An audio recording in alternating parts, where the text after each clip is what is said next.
What is going on, everyone? We are back with another review, and we are reviewing our first episode of Welcome to Paradox. Season 1, Episode 1. There's only one season, by the way, so it's Episode 1 of Welcome to Paradox, and it's called Our Lady of the Machine. Please remember to check the link in the description below. Hop on over if you want to see everything a full week early. That is all that is offered over on the Patreon.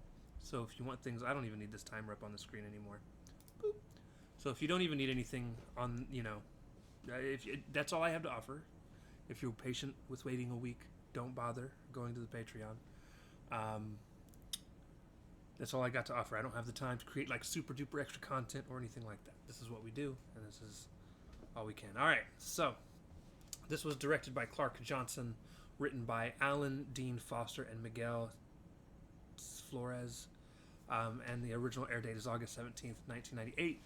It has Stephen Bauer as Detective Angel Cardenas, Conan Graham as a guard, Susie Jacquem as the Virgin Mary holograph, and Brandy Ledford as Sergeant Darcy.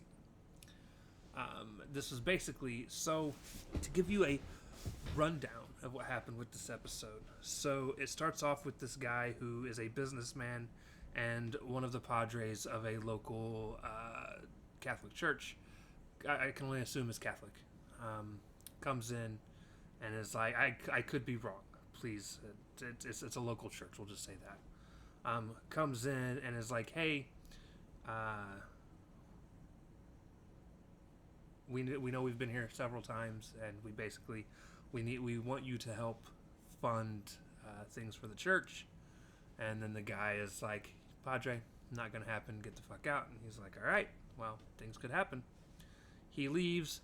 The Virgin Madonna, the Holy Madonna, shows up. And basically he puts up a scrambling wall, which is supposed to scramble any tech or anything that comes through.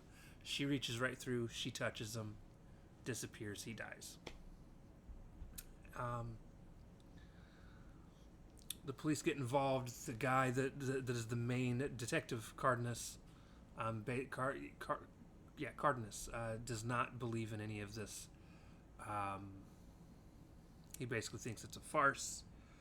So he sets up a thing where he runs a restaurant. He pretends to own this restaurant, and the same father comes in, kind of makes the same veiled threat, and then he sets up to basically wait to be bait. They show up. He plays the bait wonderfully, might I add. And then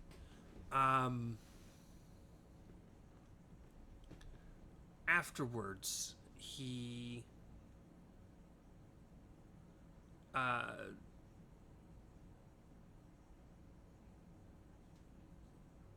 the Virgin Mary shows up for him. He tells her he told the Padre before of a story of some people, them doing things for the church, and then some people that his mother had helped once being killed by the people that ran the church. Not by the people that ran the church, but by some people that she'd helped because of the church. And he had gotten shot and was always dealing with the pain and all that. This comes back. The Virgin Mary reaches out. He basically tells her he doesn't believe, and that he needs proof before he gives donations to the church.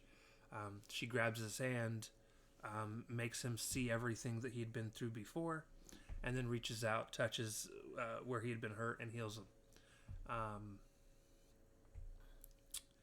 He gets back with his people, basically says it felt extremely real, but he still doesn't believe in it, and he's pretty sure it's a hologram, a very, very high-tech, military-grade hologram. He then goes on with... he goes back to the father, has the father come back to meet him. They find out that he is actually a criminal, an ex-criminal, and they basically run him down. He's like, so what, people can reform. And they're like, no. You're going to help us get in. And he does. He teaches them how to act while in the church.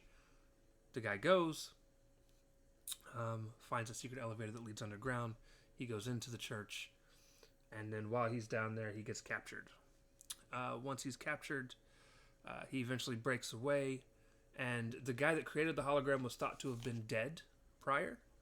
He finds him in a cell, basically, And then he's recaptured while he's underground. While he's recaptured, he's drugged. He sees a bunch of horrible things that had happened to him as a kid.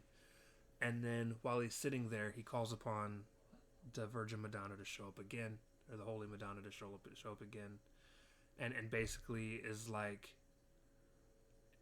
hey,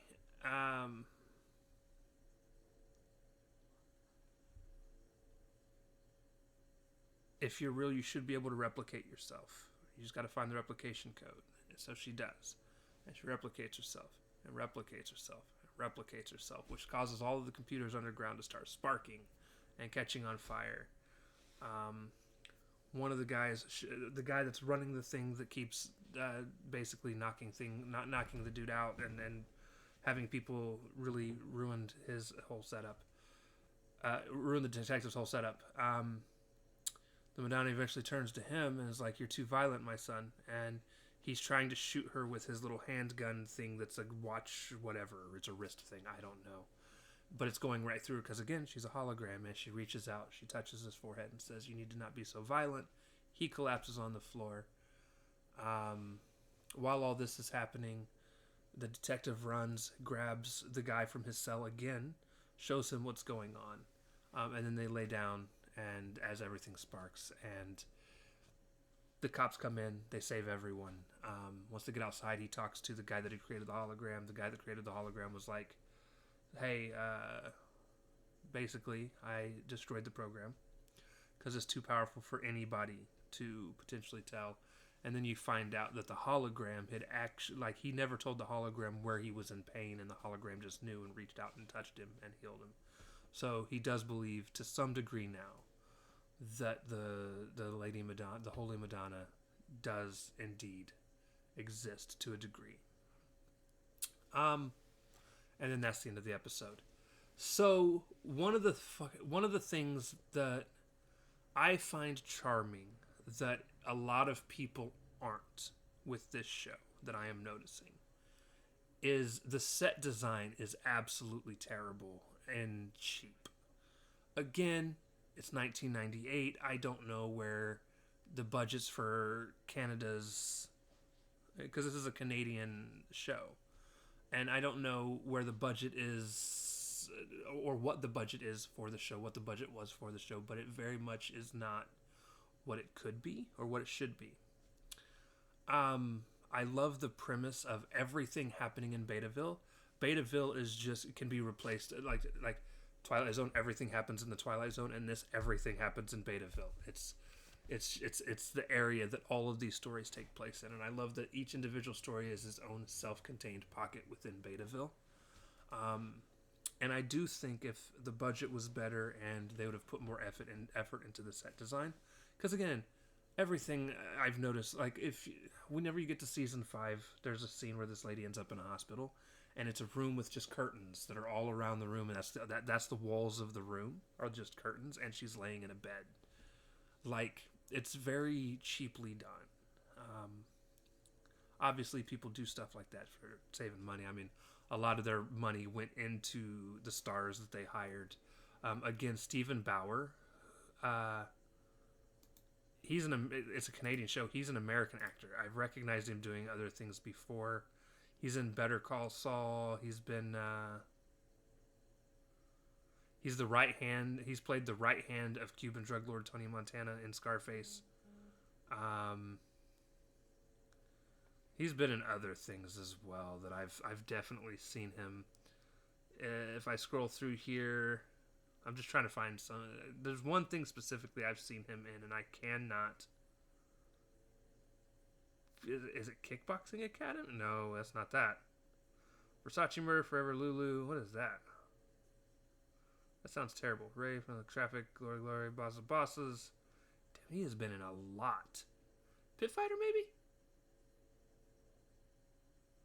Not Pit Fighter. I don't know. I can't seem to find it. Oh, Mutants has a stars Michael Ironside. That would have been cool. Maybe it was something along those. Bullet Face, Toxic, Fastlane, Suicide Dolls, Werewolf to Bed 2012. We're getting into the 2000s. Once Upon a Time in Queens, me. I don't know. Somewhere. He's been in something that I've seen. Because I definitely recognize him. He's been in a lot of TV shows, apparently, as well. He's done some video games. He did Hitman Evolution, Let It Die, Call of Duty Black Ops 2. He's been in some music videos, which I don't really care too much for. He was in NCIS 2021. As of late 2023, he was in The Blacklist, White House Plumbers. He was in Better Call Saul, Queen of the South, Blue Bloods, Battle Creek, Hawaii Five-0. He was in CSI, which I've probably seen his episode in that. He's been in Breaking Bad. He's been in Law and Order SVU. I mean, he's been in a lot. This dude's been around. Walker, Texas, right? I bet that's where I've probably... That was 1999. That came out after this episode. That is wild. He was also in the 1998 redo of The Outer Limits as well. Or he was in The Outer Limits. And that's in 1998. That's crazy. He was in Alfred Hitchcock Presents. What? What?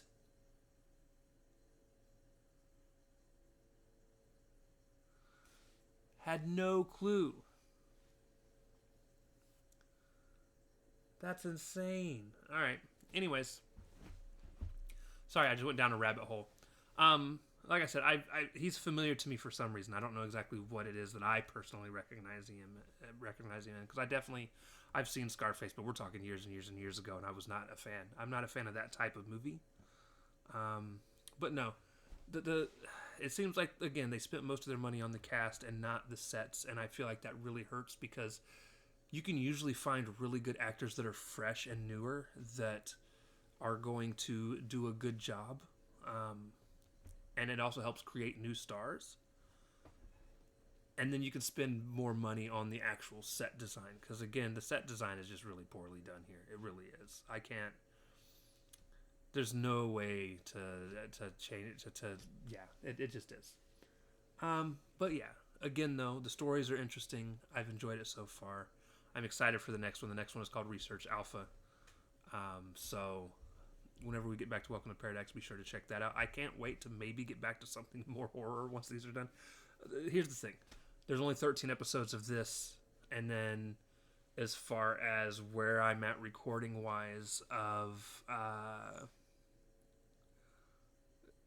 there's only like 15 or 16 episodes left of The Twilight Zone, so I'll be finishing both of them roughly around the same time. So hopefully we can... I just want some horror. Give me some horror, please. Anyways, with that being said, ladies and gentlemen, we're going to end it here. I love you guys. It's enjoyable so far. We'll see you next time. Peace.